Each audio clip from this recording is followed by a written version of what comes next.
Hello everyone. Like you guys may see, today we're with Jim Cam, successful entrepreneur in Montreal. About to do a fire podcast together, a bunch of free value. Definitely recommend you guys watching the whole video. Like you see this masterpiece right here, this is actually his winter beater. How can you believe that? A Lamborghini as a winter beater. That's actually crazy.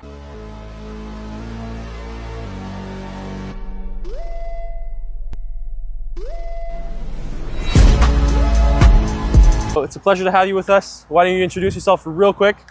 Who you are, stuff like that. People recognize me through my Lambos. I have 3 of them. But mainly what I do is I'm the founder of Sushi-sama and Poke Station, but also now franchiser of the business. So mainly what I do is franchising business. So hopefully you guys enjoy the whole video. We're gonna have a bunch of cool advice in there, tips and tricks. And thank you. Tips and tricks? Yeah. Hello everyone. Welcome to Vision to Victory podcast. Like promised, we were actually going to do a podcast with our special guest today, Mr. Jim.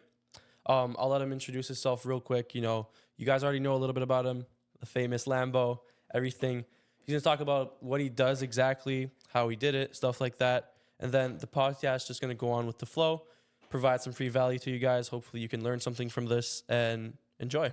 So very quick and easy introduction. Founder of Sushi-sama and Poke Station and also franchiser now, mainly into the franchising business with over 100 locations through 7 brands. That's it. That's and crazy. people know me more for my 3 Lambos. Mm-hmm. That's it. Yeah, he's one of the, not I would say the only one, but one of a few that actually uses a Lamborghini in the winter as a beater. Like the Lambo you guys saw outside, that's his beater. He uses this in winter. He drifts it everywhere. It's crazy. Like I couldn't believe it the first time I saw it. I actually got the chance to experience it, which is crazy. Appreciate you for that. I drive below the speed limit. What do you mean? Yeah, I mean, obviously. What do you guys think? You have a Lambo, you won't speed. Yeah. But yeah, so with all these big brands you mentioned that you're actually the founder of, how was the process of starting those brands? Like, did you take any big risk to do that? How was it? Did you enjoy it? Was it painful? For sure, there's a lot of pain. So for everybody that thinks that business is easy, it's completely the opposite. Like it's nothing close to easy. Imagine like 12 years ago, I was like 23. This is when I first opened my first restaurant, Sushi-sama. So just me and my wife. I basically invested everything that I had. I sold my car. I took the bicycle for almost a year just to save up as much money as possible. And that's how we first started. And then Poke Station, the idea that came up is I wanted to make a very, very similar experience in the restaurant business to Sushi-sama. But I want to make it in a way that it's inspired through the bigger brands. Let's say Subway, McDonald's, like the easy to manage kind of business model. So this is where Poke Station came into place. Okay. So and then I first opened the first location in 2019, and to prove myself right that this is the right concept. So it's the first time that I opened 2 locations within the same year, and to make it a little bit more challenging, I did it in 2 weeks apart. So just to make sure that I can micromanage it and then pull myself out of the business and also have the business running in a very, very healthy way. That's good. I mean, that's definitely a big risk, selling your car, driving, taking your bike, everything. That's a big risk. Talking about risks, what would you say through your entrepreneur journey was the biggest risk you probably took many risks, but what would you say is the biggest one you've took? There's a lot, but I'll say one that that hit me really, really hard. It was during pre-COVID. So basically, 2019 when I first opened the 2 Poke Station, this is where I think and I believe that I was ready for franchising because other than those 2 Poke Station, I had 3 other Sushi-sama that was operating by myself. So I end up with 5 restaurants. And also, I was able to work on the business, but not in the business. So I really feel like I have the whole blueprint set up. And then for 2020, my goal was to open 5 locations. So basically, I just reinvested all the money that I had to open all the locations for 2020. And when I opened the 6th locations, it was only 2 days before the lockdown. God damn, that's tough. And then it was doing very good on the opening day, the second day. But on the third day, when the government announced the lockdown, all the sales dropped by about 80 to 90%. Not only from the newly opened store, but also from the 5 that I had running, right?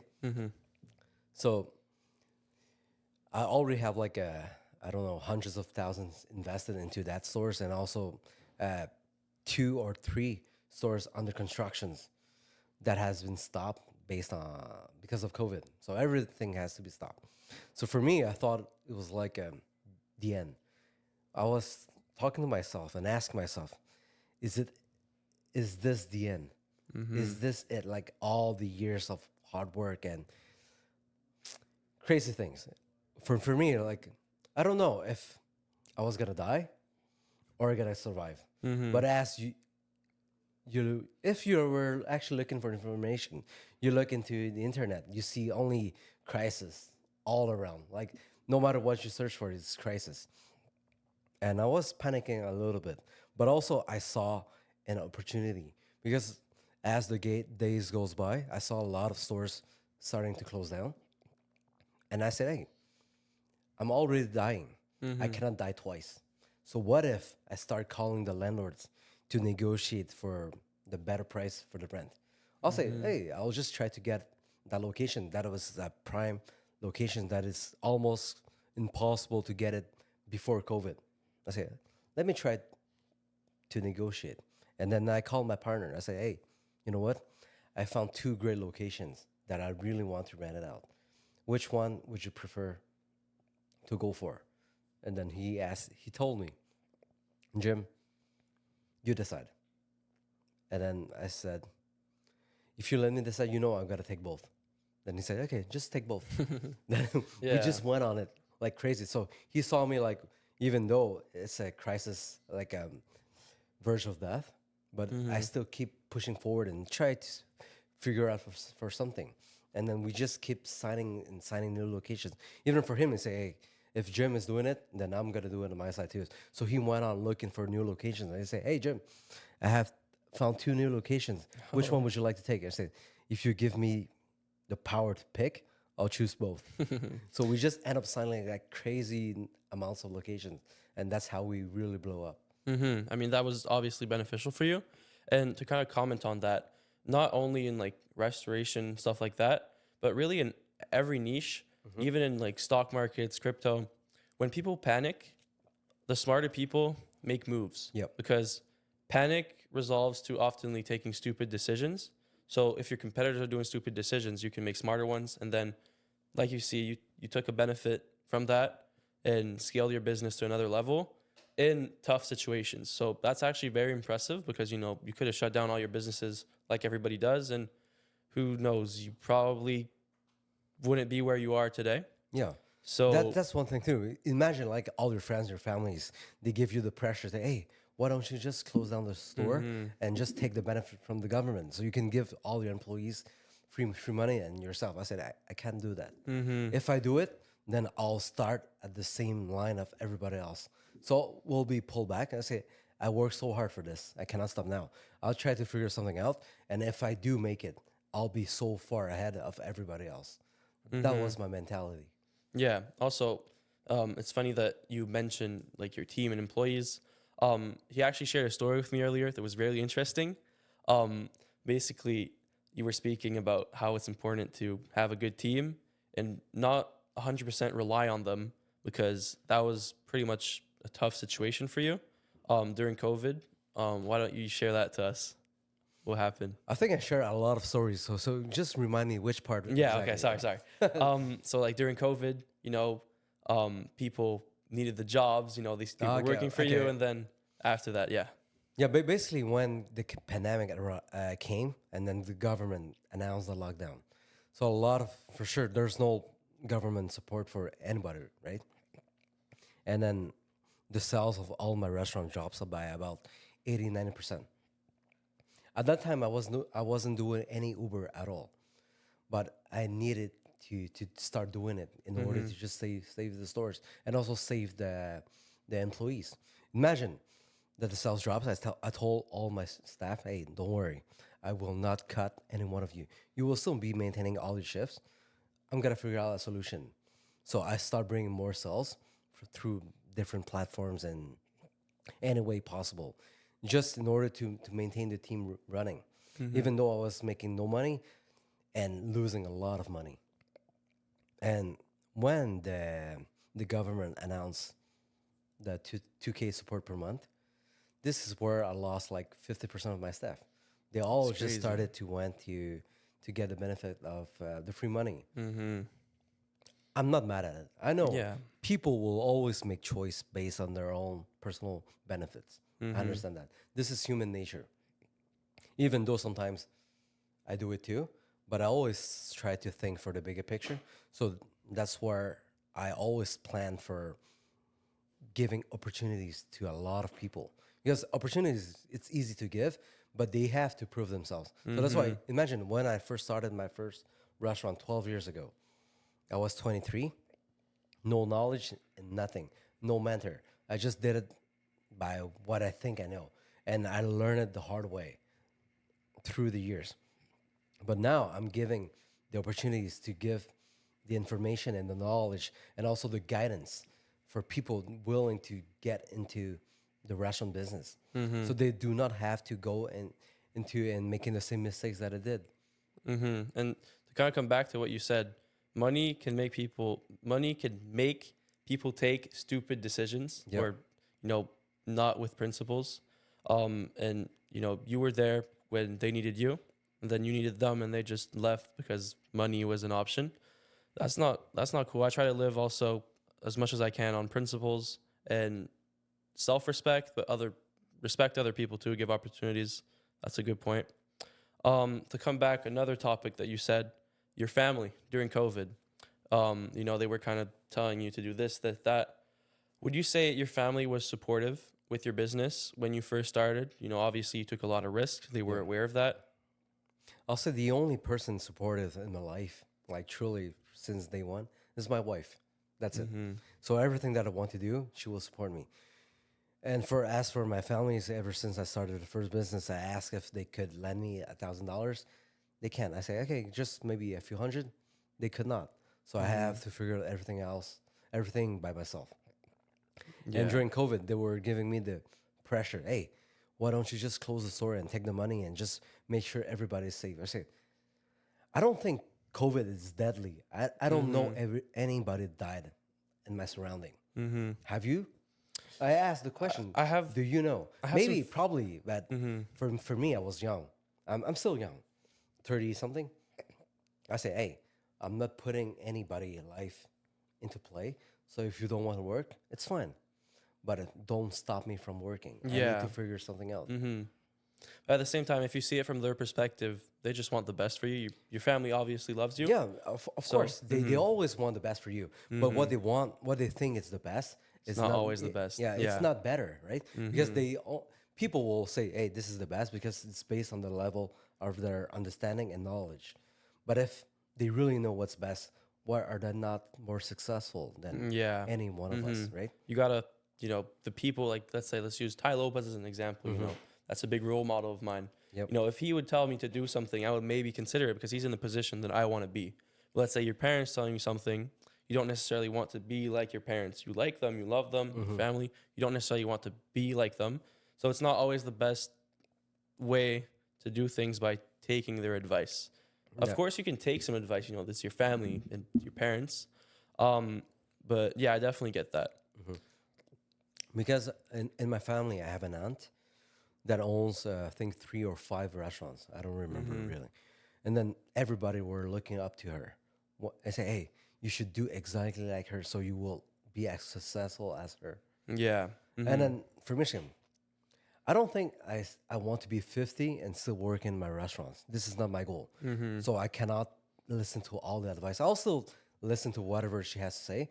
and I have to filter by myself, and then I have to look for another way. So imagine me as something that it's no as a nobody saying, "Hey, I don't want to take your advice," and they already have like a 3, 5 restaurants. It's like, what the fuck? Yeah. Is he arrogant or too sure of himself? But for me, it's saying this is not the life that I want, so I need to, Exactly. to Yeah. figure something out. And then now, today, over 100 locations. Who can say that I'm wrong, right? So thank you so much. But that's the thing. When you want to do your own ways, go with your own way of thinking, people will really doubt because there's no results for you to show. But when you actually achieve it, people will say, ah, Yeah. I wouldn't say I had a similar situation with my family. As you guys know, I'm a little young for what I'm doing. I'm still can you humble. guess how old he is? It's surprising. All right, I'll let you guys take a guess. Put a guess in the comments or something like that. Yeah, I I'm won't actually even say it. You'll say it yourself, okay? All right, yeah. I'm actually 17, turning 18 in June, so still young, but pretty advanced, I would say, for my age. Still got a lot to learn, stuff like that. But to come back to what I was saying, I would say shout out to my whole family, my parents, my mom, my dad, for supporting me through my whole journey. You know, they helped me financially. My dad gave me a lot of advice on investing, stuff like that, which is really good. One thing I could relate to what you said is a lot of people in my old circle, like friends, close friends from school, weren't very supportive of what I did. I had a couple, but a lot of people, I would say, like we were talking earlier, started posting videos on social media, you know, trying to build a personal brand. I received a lot of hate and people making fun of me because, you know, it's a risky route. It's can be like people that are shy. I wasn't shy, so I didn't give a fuck. But people can think this is tough, and judgment can take a big part on people's decisions. So I thought it was tough at first. A lot of friends hating on me, comments and everything. And then, you know, at first it was difficult, but then after you start achieving stuff and you're like, these people are wrong, you know, you will never see someone better than you shaming you for something or trying. Yep. That's something I learned the hard way. And then most of those friends came back a couple years after, like a year after, asking for advice. You know, how did you do this? And I mean, it's fun. I had the same reaction, and it's funny to see that people, you know, if they don't see a benefit in you or potential, they're not going to be your friend anymore. I got a lot of people that stopped texting me, stopped talking to me, and it was depressing at first. But then I realized, and this is a topic we can actually go over, having a good circle is really important. We talked about that on the last podcast, but let's talk about it again. It's so important. Surrounding yourself with the right people has a big influence on your success and can impact on what you do, how you do it. Let's use the example of you hang out with, let's say, you and another person that has a Lambo, 2 Lambo owners. I'll probably be the third. You hang out with 2 smokers, you'll be the third because you get influenced by what you see. Yep. And words turn into actions, and action turns into lifestyle. So that's something I live on to this day because I used to have a okay circle, but not people like I wanted to be. You know, I'm still young. It's hard to have a good circle, but I'm able to surround myself with like-minded people, better people, which obviously helps me through my journey. And definitely recommend all you guys to look at your circle, see if those people around you are the people you want to become. If they're not, I'm not saying ditch all your friends, go text them right now, say, fuck you, I'm not your friend. But like maybe look into surrounding yourself with the right people. And I'm telling you, it's going to have a huge impact on your life. And also, one thing to not forget is people with a better circle maybe will not want people in a worse circle, right? So, in order for you to join the better circle, you have to improve yourself. So that's why improving yourself, it's one of the main key in order for you to be able to join the next circle of friends.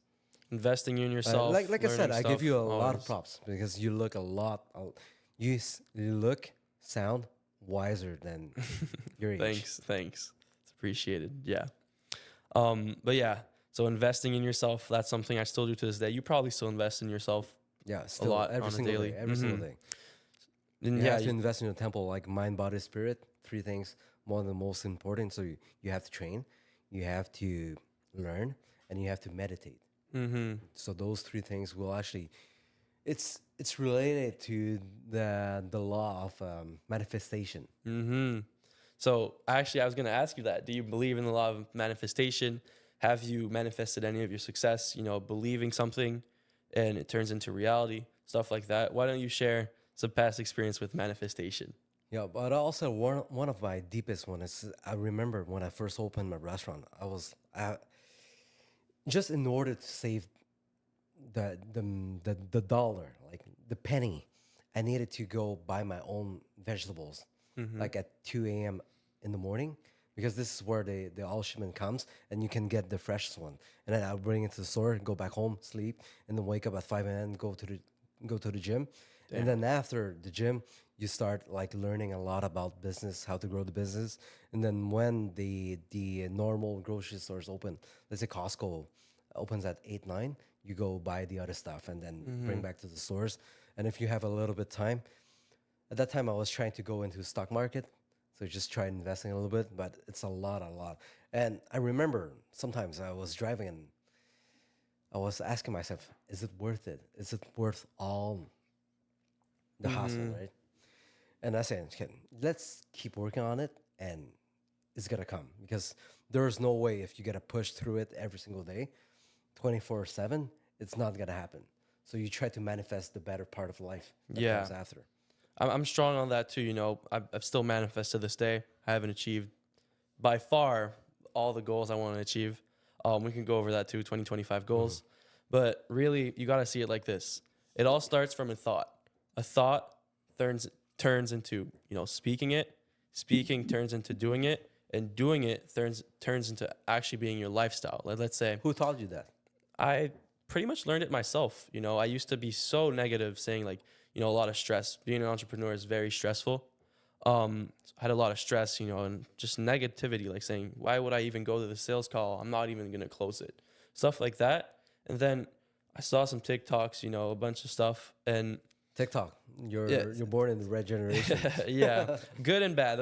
You got to use it to your benefit. A lot of people lose from that.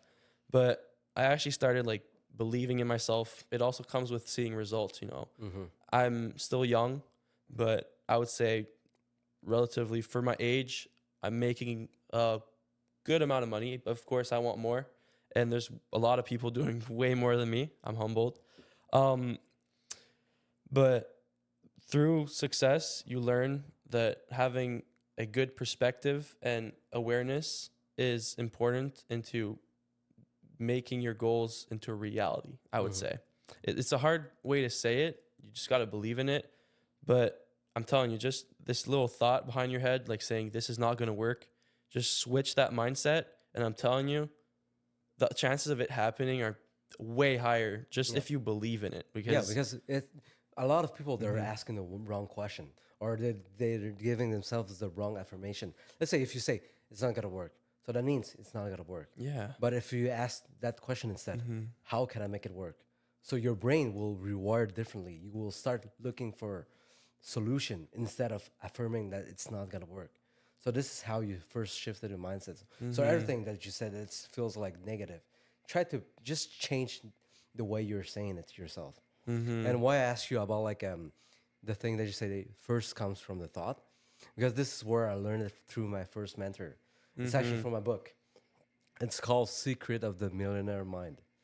And it said on the book, first chapter or pre-chapter, it says thoughts leads to feeling leads to action, and action leads to results. And it says, imagine life, it's like a tree, and the fruits that comes out of the tree, that's your results. So people will always complain about their results. So let's say, imagine the fruits, it's too sour, it's not good, it's not fresh, it's not juicy.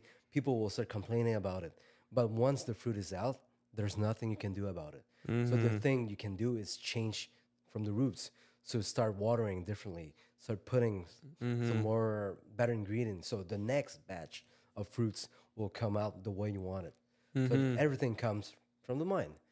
So the invisible creates the visible. For a lot of you guys, I know some of you guys watching this video don't actually have a business yet, but this is the lifestyle you want to go. I would say business and entrepreneurship is a lifestyle, by the way. It's not a hobby or, a job. It's a lifestyle. Yeah, it's a lifestyle. And some of you guys want to go into that. I would say also, again, perspective is really important, but also don't be overstressed about not knowing how to do it. I don't know where I heard this, but I think it's from one of my mentors. It's most entrepreneurs don't know what the fuck they're doing, but they do it anyway. Mm-hmm. And then they figure it out while doing it. Yep. That's the best way of learning. Like failing is the best thing you can do. Starting a business, failing, you're going to learn so much from that. You know, it's going to piss you off. You're going to be even more hungry for success. And that's what really determines determination. And, you know, motivation is good, you know, good for the start, everything. But it's all about consistency and determination. Waking up every morning, doing what you got to do to achieve your goals is really what's important. And, you know, by doing that, you believe in it. Because who wakes up at 5 a.m. to do a sales call or work on your business if you don't actually believe? So it all starts from believing. Yep. You know, what you said is completely right. Because I had a conversation, this kind of conversation with my partner. And then I asked him, what would you like your son to be in the future? And he said, I want him to be anything that he wants. But one thing that I'm going to teach him is problem solving skills. Because it doesn't matter if it's going to be today, 100 years ago, 100 years from now, there will always be problem to solve. So if you manage that part, you will be wired to solve problems. Then you can just succeed basically in any field that you want to step into. It's like what you just said. You figure out along the way. You figure it out anyway. So it's problem solving skills. You don't know how to do it, you figure out a way. And for a lot of entrepreneurs, like all the businesses, it's basically fixing a problem in exchange of some money, right? That's basically what a business is from the start. Solving a problem. Problem solving skills is the number one thing to learn. That's great. Yeah. So, like I said earlier, maybe some of you guys have a business and learning to learn more. You know, this is an interesting podcast, a lot of value. Maybe some of you guys want to start a business. So, Mr. Jim here, a lot of experience in the entrepreneur journey. What would be one piece of advice, the biggest piece of advice you could possibly give that you learned through your journey that you could give to these people wanting to start a business? I'll say, if there's anything, never blame on someone else. It's always on you. Because if the business fails or succeeds, it's going to be 100% on you. Even though you can blame it on whatever you can come up to. Imagine, you can blame it on the location, but that location, you chose it yourself. Yeah. You can blame it on the partner, but that partner, you also choose it yourself. And maybe you attract the wrong people, but you attract the people that's related to who you truly are. So maybe you're not the right person yet. So very important, invest in yourself. And more important than everything else is you have to build discipline. Discipline will take you through all the hardship in life. Yeah. Again, to come back on perspective, me personally, there's a bunch of ways to see life. Personally, I see life as through business as a game. And basically in that game, you have to upgrade your stats. Yeah. You got to upgrade your stats. So you got to become the best version possible of yourself and learn as much as you can, make as much money, you know, relationships, everything. It's not all about money. And become that best player, like the top player. That's the goal. You know, you can always be better, always invest in yourself, you know. Some people sometimes are scared to invest a couple hundreds of dollars in their self to learn a skill that possibly can change their life. Yep. And that's the mindset switch you need, you know. Yeah. $100 or even 1,000 comes and goes. And, you know, you can get a lot from that, you know, mentors, courses. Got to be careful. A lot of gurus out there. But if you invest in yourself, I'm telling you, even if you don't get guaranteed results, you know, life is all about risk taking. If you don't take big risks in life, you won't get big results. And we need people like that, obviously. But for you guys watching this, you guys are on a good route. And to finish something off, do you have anything to say? But also, I'll just follow up with what you just said. Because if you're investing in yourself, that means you got to be well and better trained compared to your competitors, right? That means you'll like to play on a muddy field. That means you don't want to play when the weather is good, when everything is fine. You like to play on the muddy field because your competitors is not ready for it. So you want to actually take on the bigger challenge. So this is why investing in yourself matters. Because you can take on so many challenges and you can overcome so many obstacles in life. That's very true. All right, so thank you guys so much for the ones who watched the whole video. Make sure to subscribe if you feel like it to possibly get more podcasts like this, free value. Your choice. Thank you so much for coming with us today, having a nice little podcast and vlog.